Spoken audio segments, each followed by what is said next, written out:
Hello again, Christopher here with you for our second video in our weekly Metropolis of San Francisco Music Ministry video series.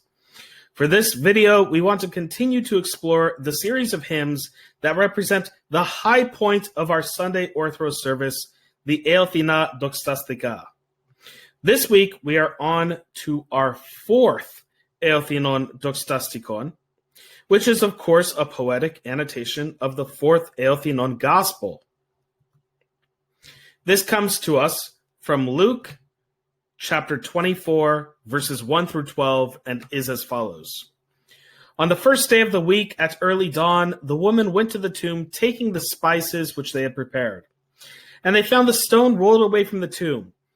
But when they went in, they did not find the body. While they were perplexed about this, behold, two men stood by them in dazzling apparel. And as they were frightened and bowed their faces to the ground, the men said to them, "Why do you seek the living among the dead?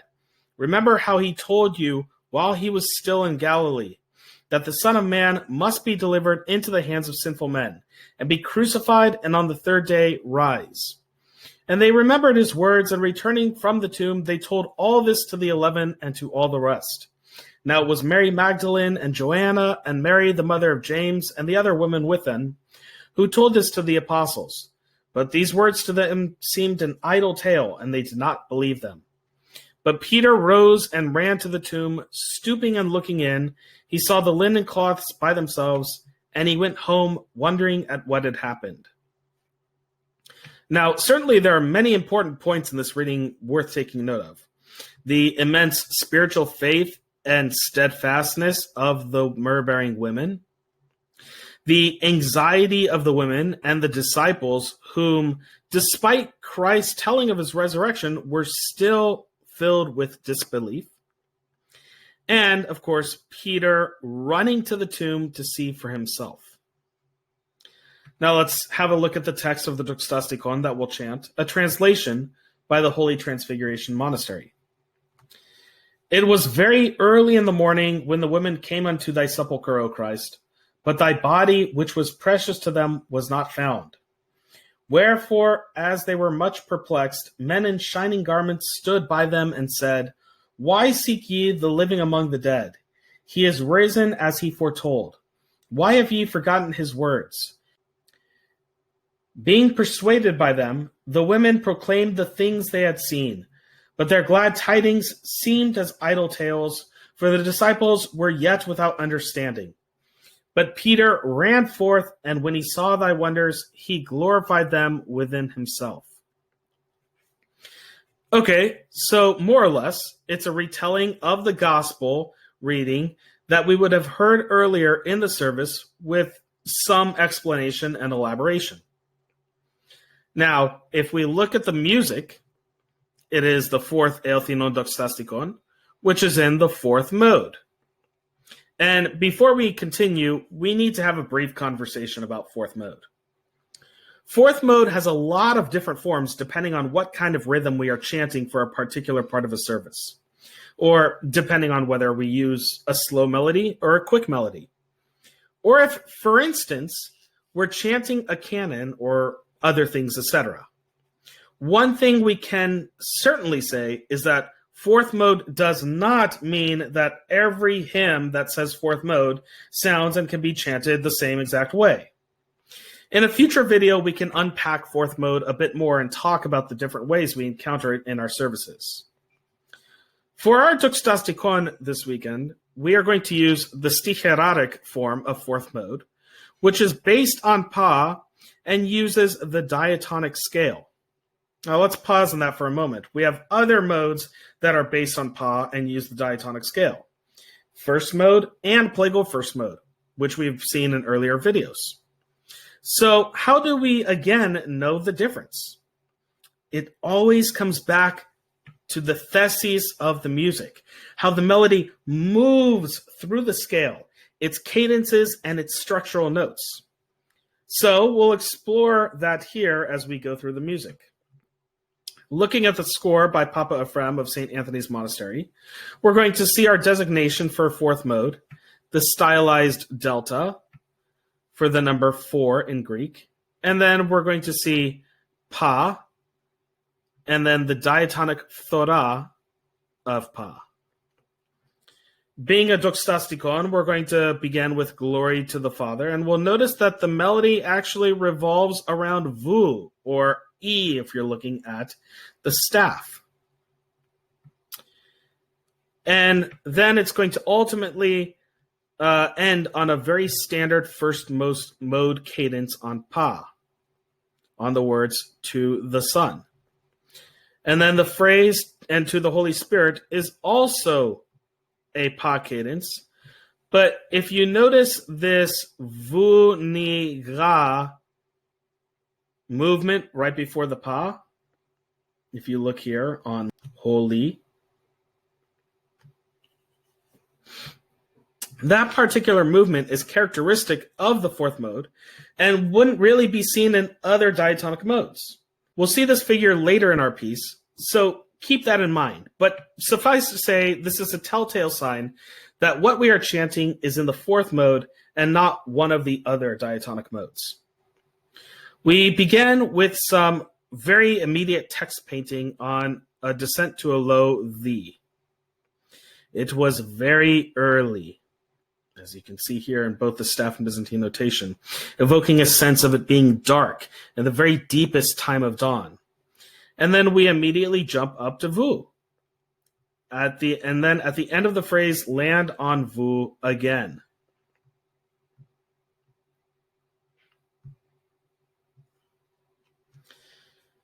What happens here is that we, in fact, have something of a change of mode. Not so much a big modulation, but we see the base of this phrase of the music is Vu, and we have the Eothinon on Vu as well.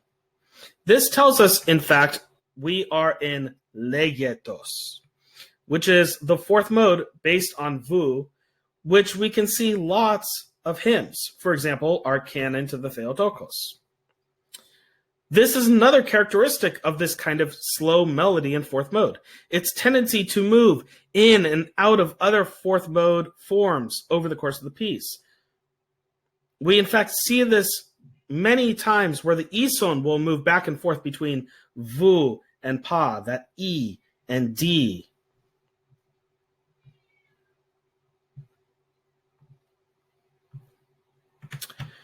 Jumping ahead a bit in the phrase among the dead,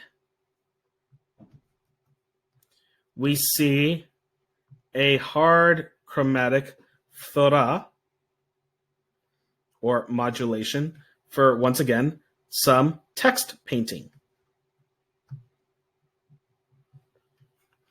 And then immediately back to the diatonic, on the next phrase, he is risen. Following that, at why have ye forgotten his words, we have this very characteristic fourth mode phrase, which is led by 4 consecutive apostrophes, with, again, that ni to God jump before ending on Pa. If you're looking at the staff, it looks like here, C to F, and then ending on D. And this is quite fourth modi for sticheratic melodies like this one. One of my favorite lines is where we have this text repetition, but Peter ran forth, but Peter ran forth. Here. And it imitates the Greek score on the exact same words. O Petros edra, O Petros edrame, which means it's meant to provide an image of Peter running to the tomb. It's a really nice moment that gives another example of our old sticheratic music genre, making an appearance, as you have noticed, quite a number of notes across a relatively small amount of syllables.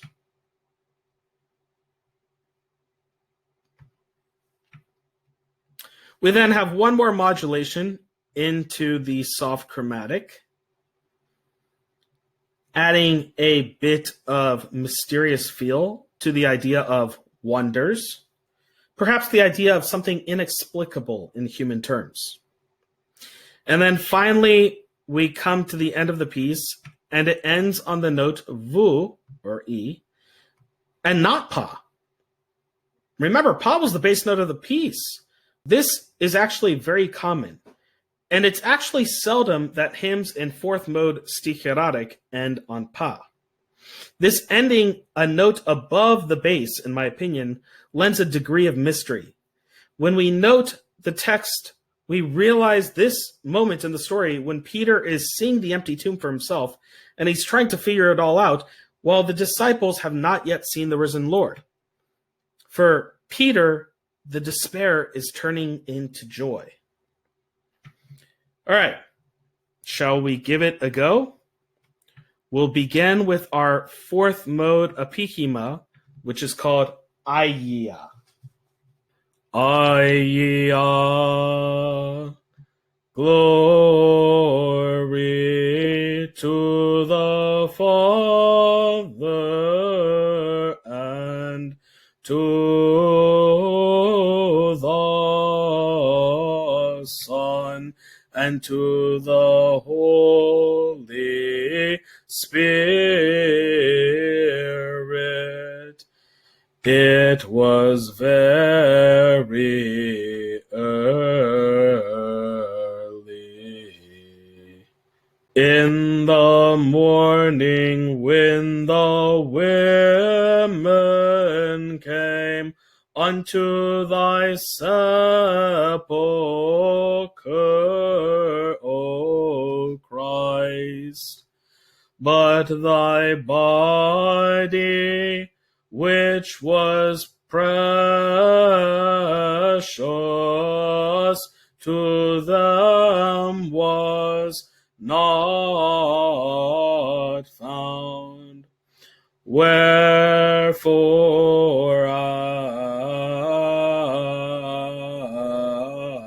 as they were much perplexed, men in shining garments stood by them and said, Why seek ye the living among the dead? He is risen as he foretold. Why have ye forgotten his words, being persuaded by them? The women proclaimed the things they had seen, but their glad tidings seemed as idle tales, for the disciples were yet without understanding. But Peter ran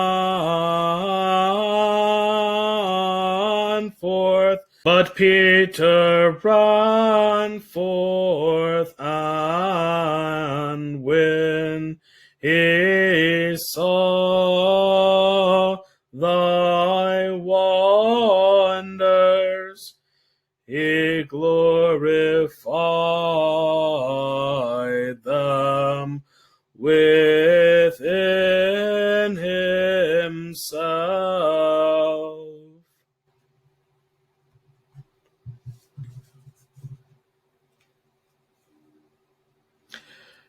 Excellent! And that's it for this week. A reminder again to like our videos and subscribe to our YouTube channel. We would love your feedback and ideas.